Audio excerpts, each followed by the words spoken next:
Hello, welcome to CEN and Talent Talk. Today we have an exciting guest all the way from Georgia via Chattanooga, Tennessee, Jamison Braylon. I'd just like to introduce Jamison to you, and we'll talk a little bit about his story. But first, why did you go to Legacy today? What was your reason? Oh, okay. Well, so I'd planned a trip to LA with my family just because I love it out here. I love the weather, I love the beauty, I love the scenery. And lo and behold, I planned the trip during Easter, which didn't even occur to me. And so I was like, well, we got to find a church to go to, nearby. I mean, I always feel like it's just bad luck to travel and not go to church. Absolutely. It's a Sunday. So I just picked out, I searched for churches near where we're staying, and Legacy popped up. It's 9 minutes away from where we're staying. So it's kind of a no-brainer. So, it wasn't a no-brainer for him, but for the Holy Spirit, it was a divine intervention, because we've been looking for filmmakers. And when he told me he was an award-winning filmmaker, of course, I glommed onto it. Now, he took time off to come here, and his family's at home watching a basketball game, so we lucked out that way. So you came out here, and what was the purpose of coming out here besides a vacation? You told me a little secret. Yeah. What was my secret? Your little secret was you came out to investigate what it would be like to be out here and do your career. Or am I making this up? I think you might be making that up, but that sounds good, I do. Well, the times I've been out here, it's weird because I grew up in the South. Like, I'm a Southern boy, but when I come out here, for some reason, I feel at home. And I know that is the opposite of, people back home. Well, you know why? Because in the South, they date the relatives, and out here, Angelina Jolie and her brother, so you fit right in. I think it has to do with how nice everybody is here. I think that. Well, just me and my family, so. Yeah, I tell people back home, hey, we're going to California, and they're all like, are you wearing your bulletproof vest? Oh no, look out for all the crime, and it's of course exaggerated, but we just wanted to just experience life out here for a few days and not really do all the heavy touristy stuff, but just sort of just blend in, I guess. But then you are, because you're coming over here to our show. So tell me about, we talked about a little bit, but tell me how you got started doing film. Okay. Well, I, as a kid, I'm sure like you, I, watched movies during the heyday of, the Indiana Jones and the Star Wars and John Carpenter films. And I always thought, I want to do that. I want to make films, but I didn't know what making a film was. Like, was it? But you know what? Looking at you in person and like this, you look like a filmmaker. I mean, I know I've had people tell me that. I wear my hat backwards. And somebody said, you look like a documentary filmmaker. You do. I don't know, whatever. But anyway. You were born to do this. So, but as a kid, I didn't know what making a film was. I didn't know if it was holding the camera or writing the script or setting up the lights or directing. And so, life went on, and, technology improved to where, people my age in high school and college could afford a handy cam, a little tape camera. And me and my friends would make silly movies. And did that throughout college. And then, I'm in college, and there's no filmmaking path where I went to school. And what did you study in college? Business. And you're an IT guy, right? Yeah. So that's the lesson. College is kind of a waste of time. It's expensive unless you're a certain persuasion, they'll pay for it. Sure. So anyway. Anyway, as I went into the business world doing IT things, I still had that itch to make films. Right. But as I investigated what it takes to do that, I realized it costs a lot of money, and you have to write, which I don't know how to write. And I'm really not a gearhead. Like, I'm not into like, oh, what camera is that? Oh, what lens? I mean, I know some of the basics, but I'm not really into that. So I remember having a friend contact me and asking me to do her wedding, shoot her wedding video. Okay. Which I'd never done. And I said yes, of course. Did you get paid? Yeah. Oh, okay. Yeah, I got paid. I don't get paid. When people ask me to do stuff, it's like, oh my goodness, another freebie. No, I did it for $800, and I paid my brother $700 of that to come down to Alabama, where I was living at the time, and bring his equipment and his expertise. So that started and once she got married and got her video, she told friends, and I had 2 weddings the next year, and then the next year I had 5, and it just it just sort of snowballed. And so what's your going rate now? Is it what did you do? I tell people anywhere from 4,000 to 6,000. Oh my goodness, that's great. Well, I mean, It's a lot of work and a lot of editing and planning. Nowadays, it's a movie. Yeah, but I try to keep a small footprint. Okay. You know, so all these lights, I'm not doing that. And big cameras, I don't do that. I do small cameras. But anyway, so about 5 or 6 years into doing that and getting pretty good money out of it, I started to think, you know, maybe this is what I'm called to do. Absolutely. Maybe this is just my calling, and I didn't hate it. Do you think it was a spiritual calling? Yeah. That's what we want to hear here. Yeah, I think it was. CN, yep. I think it was. And I remember being in the shower, TMI, but I just remember praying or telling God, it's like, just make me the best wedding videographer. Kind of like walking through the Red Sea and the mist was blowing on you, like Moses and the Israelites. Okay, so. And I just came to the conclusion that maybe I'm not meant to make film. Maybe this is me. And I just asked God. No! I just asked God, make me the best wedding videographer. And that next year, I made work that I can't explain. Like we're gonna see a couple of samples of those. Okay, sure, yeah. We'll show them in a second. Yeah. And you know, there were shots that I didn't do that. Like I held the camera, you know, but you know, you have, when you're editing, you've got all this stuff in your timeline. Right. And I remember just scrubbing through and stopping and being like, that's the shot I needed. I know it's hard to explain if you're not an editor, but it was just like these shots. Those are the moments that make it real. Like it gives me chills, you know. So does cold ice, but that's another story. So as I go through the years of doing wedding videography, I had become friends with someone in town. And which town was that? This was in Chattanooga, Tennessee. And she's a young filmmaker, and she's sort of in our circles of other wedding videographers. You know, we got to make money on the side. We got to hustle.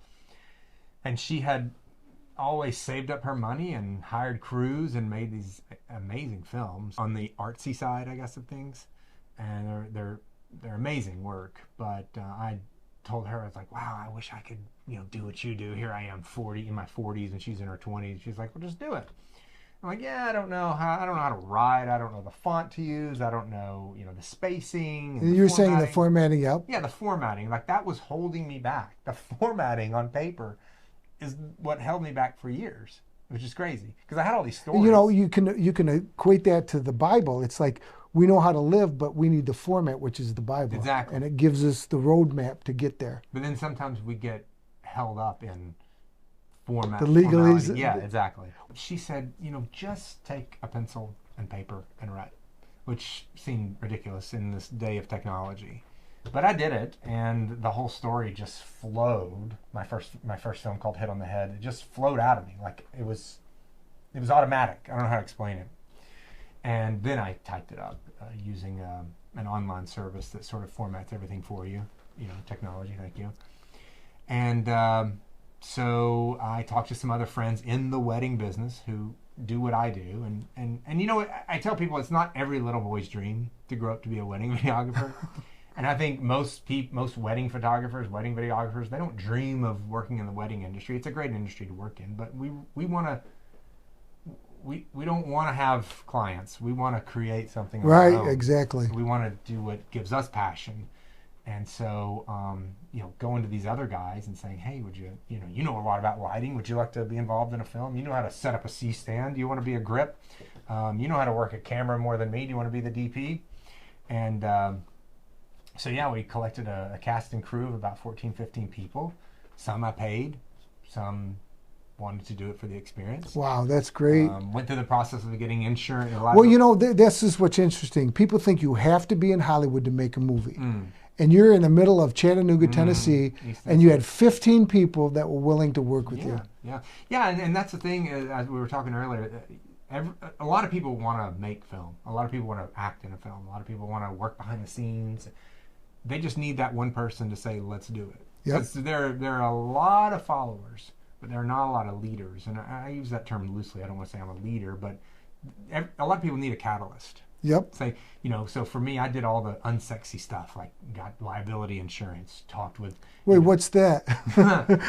If you don't know what liability insurance is, research that before you start anything else. That I tell people all the time when it comes to cheap filmmaking, that's the one thing you can't skimp on. is insurance, especially if you're using. I mean, if you're using your own house or whatever, that's one thing. But if you're going to use like in my Well, case, didn't you filmed where now? yeah, I filmed at a gas station, and I filmed at a bathroom in a Parks and Recreation area there in the city where I was at. Well, you know, people go to jail for filming the bathroom in Parks and Recreation. Man, I'm telling you what, you want to talk about one of the hardest parts was location scouting, because it was set in a women's bathroom. So I must have gone to 40 women's bathrooms in the area. You know, I think they're still looking for you. Yeah. I saw you. That's where I saw your pictures at the post office. I was like, go in, see if it has 3 stalls here and two sinks here. It had to be the perfect, even the ceiling height for light. Right, so right. There were a lot of specifics, and it was not fun. But anyway, long story short, 3 days of working almost nonstop of shooting, and then I hammered out the edit in about 2 or 3 months. I don't think it was the greatest coloring, but. Now, is that the one that won the film festival? Yeah, well, it was. So your first foray, you won a contest. Oh, well, I mean, see that's beautiful. Well, that's a God thing, by the way. And I entered it into several film festivals. That's I entered beautiful. it into, I don't know, probably 15. Now, are we going to see pieces of this? Yes. Okay, yes. you'll be seeing pieces of these. Yeah, it's called Hit on the Head, and it's about a young lady who is on a long trip at night, and she has to stop for gas in the bathroom. Don't tell us anymore.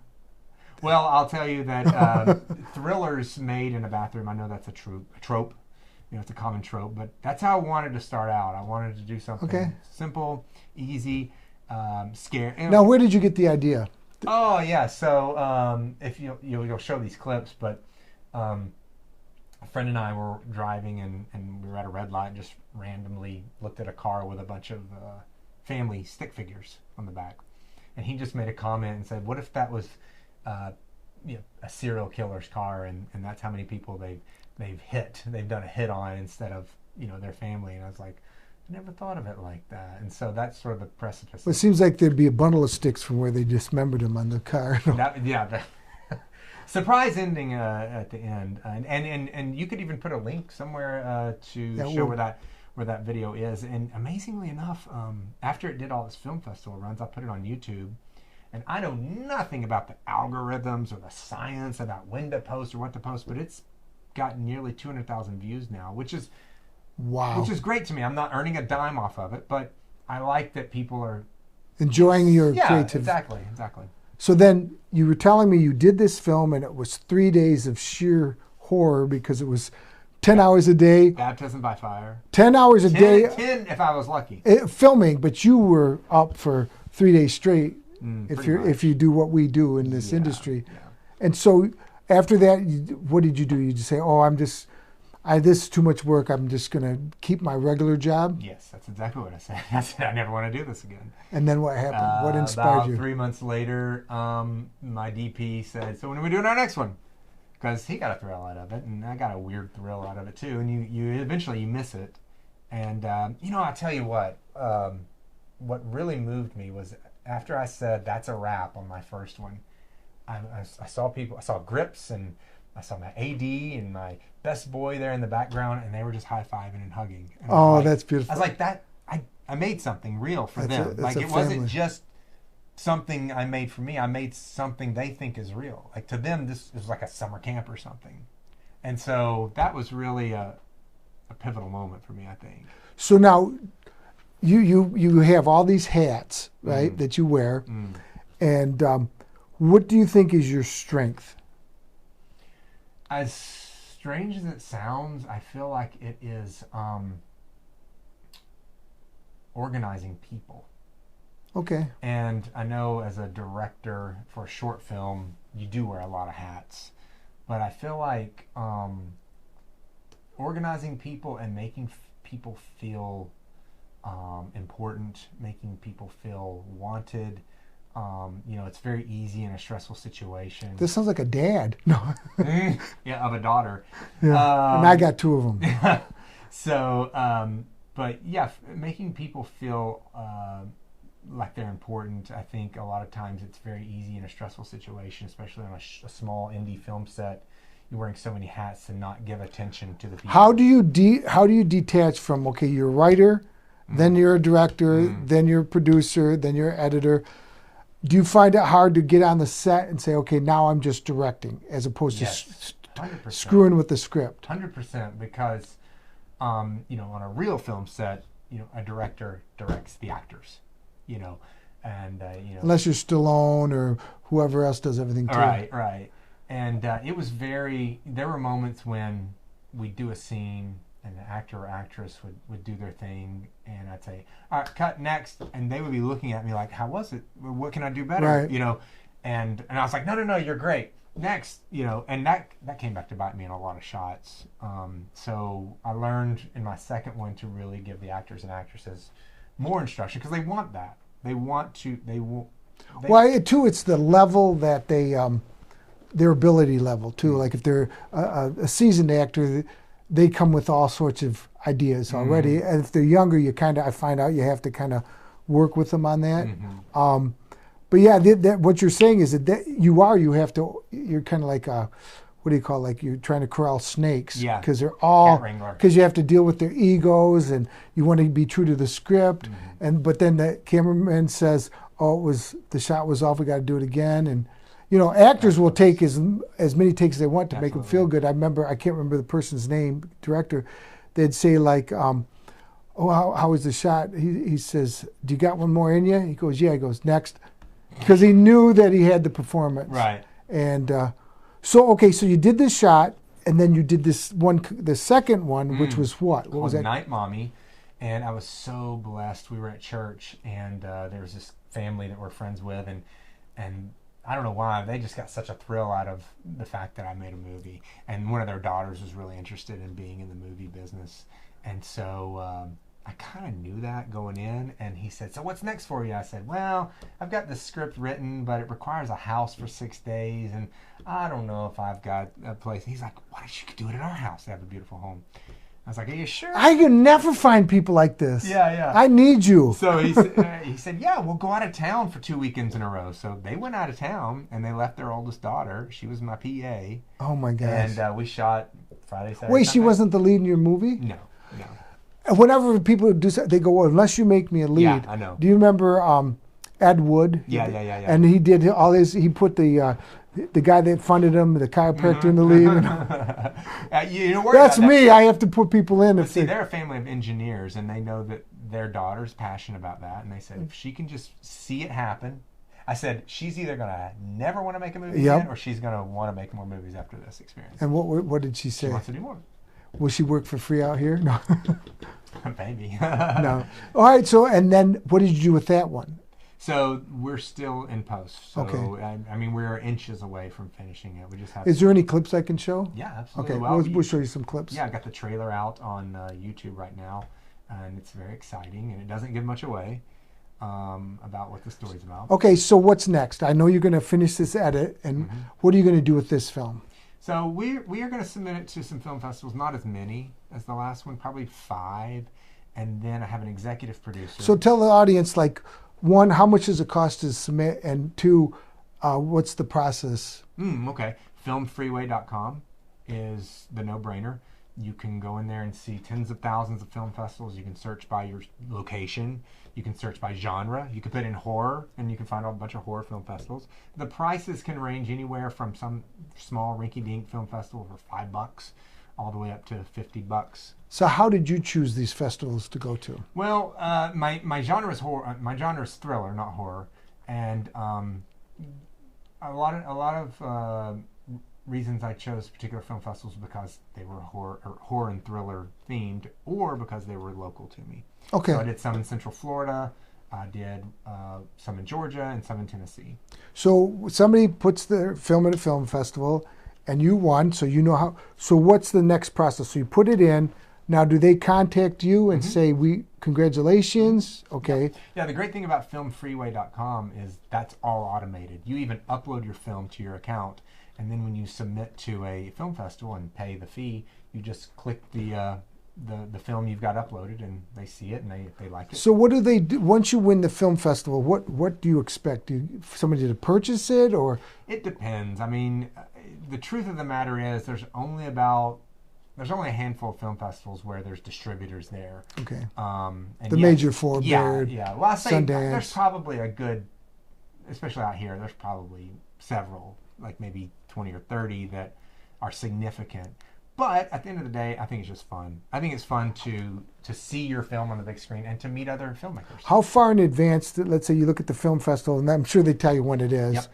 How many months in advance would you recommend them submitting? So most film festivals have an early deadline, and then they have a regular deadline, and then they have a late deadline. What do you recommend? Never, if the late deadline is the most recent one, you don't even bother because they've already decided by then. Okay. So early is best, obviously. And yeah, you can on filmfreeway.com. You can even search by next deadline. So. Okay, so you're done with this film. Now, what's next on your agenda? Jamison's future. So I've written 2 scripts that are going to be proof of concepts. Just really quickly, one of them is called Subscriber, and if you've seen Misery, it's basically a take. I lived Misery. No, I'm kidding. It's basically Misery, but instead of an author, it's like a very famous podcaster who's decided, you know what, I'm done making this podcast. And he just randomly, despite what his manager says and what the streaming service he uses says, he says, I'm done with this. I'm going on vacation. And where the resort he vacations to is where one of his biggest fans works as a resort employee. And she's a little psycho, and she loses it whenever she finds out that he's ended his podcast because that's part of her daily routine. Wow, that's a good concept. Yeah. So she gets more content out of him. And then what's the other one? The other one is called The Lies That Bind, and it's a comedy sort of in the vein of Meet the Parents or War of the Roses. Okay. So it's a couple who it turns out that both of their sets of parents had set them up to be married through their life. So they put situations in front of them because as parents, you know, we only want the best for our kids. Absolutely. And so these 2 sets of parents were pregnant at the same time, and they were like, oh, what if our kids got married? So they're in the same preschool, they're in the same elementary, they're invited over for play dates, you know, so on and so forth. And it's exposed eventually that this happened, and the couple wonders, are we really in love? Or Was this a setup? are we just married because our parents made it that way? And so throughout the film, the couple does everything they can to make their parents think that what they've built is falling apart. So they sort of fake marriage problems. So this is a proof of concept. Mm-hmm.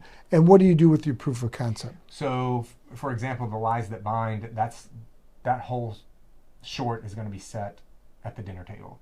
It's just a dinner table, and that's going to be a scene. And you're going to do a sizzle reel? Yeah, but I think or a pitch deck. All of it. Yeah, so what I want to do is I want to make the short. I want to make the proof of concept, 10, 15 minutes long. Then I want to write a feature for it. Oh, okay. Yeah, that's the best way. And then use those 2 to submit. Because the way I hear it from other writers is, you know, back in the old days, you could go up to a production company and say, I got a great idea for a film. And they'd say, here's the money, make it happen. They don't want that anymore. Then got to budget it out. Well, they want to see it. They're only going to read the first 10 pages of the script. Anyway. Exactly. And then they want to see, can he make it? Because what people don't realize is, and it's a good excuse for the way the film industry is now and why you keep seeing reboot, they just want what makes money. Yep. And if they can see that you can make it and they can see that you can write it, that saves them money, that saves them time, and they'll give you a shot. So, okay, so now your ultimate goal is to make movies and to leave your job. Maybe, I don't know. Do you ever have a thought of coming to California and do it, or do you want to stick in Georgia? That's a good question. Because maybe we can get investors to. Well, they already have the studios in Georgia. Atlanta's big. They call it Hollywood 2.0. Well, you know, my daughter. I've got to pitch my daughter. She worked with. She's a personal trainer, and she trained Gal Gadot. Mm-hmm. And during COVID, they flew her down to Atlanta, and William Perry, what's his name? Oh, Tyler Perry. William Perry is Refrigerator Perry. Tyler Perry, and she trained, and then ended up training Ryan Reynolds and his wife, and so she was down there. His studios, I guess, are incredible. Tyler Perry Studios. Yeah. How far are you from those studios? I'm about an hour and a half. So maybe that's an option there too. Nashville's got a big film scene too. So before we leave, and since this is CEN, I want to know a little bit, if you don't mind sharing, how you came to know the Lord and how He's affected your life within the arts. So how did you come to the Lord? Yeah, so I grew up in the church my whole life, ever since I was born, and I was baptized when I was 15. Summer camps will do that. They inspire, teenage kids. And that's been my path. I mean, I've been one of those, in the South, churches, whether you go to church in the South. And so Sunday morning, Sunday night, Wednesday night, and, life has taken different turns and different struggles have come along the way. And of course, with COVID, churches did weird things. Yes, that and is true. we are in a season of sojourning, I guess you could say. Your church or you? Me. Okay. Yeah. So we had a home church for 10 years, and then COVID happened, and that did things to. But you said, but the thing that we look for too is that you're saying, the Lord, you didn't feel you had the writing ability, and the Holy Spirit kind of led you through that. Like, well, what is it?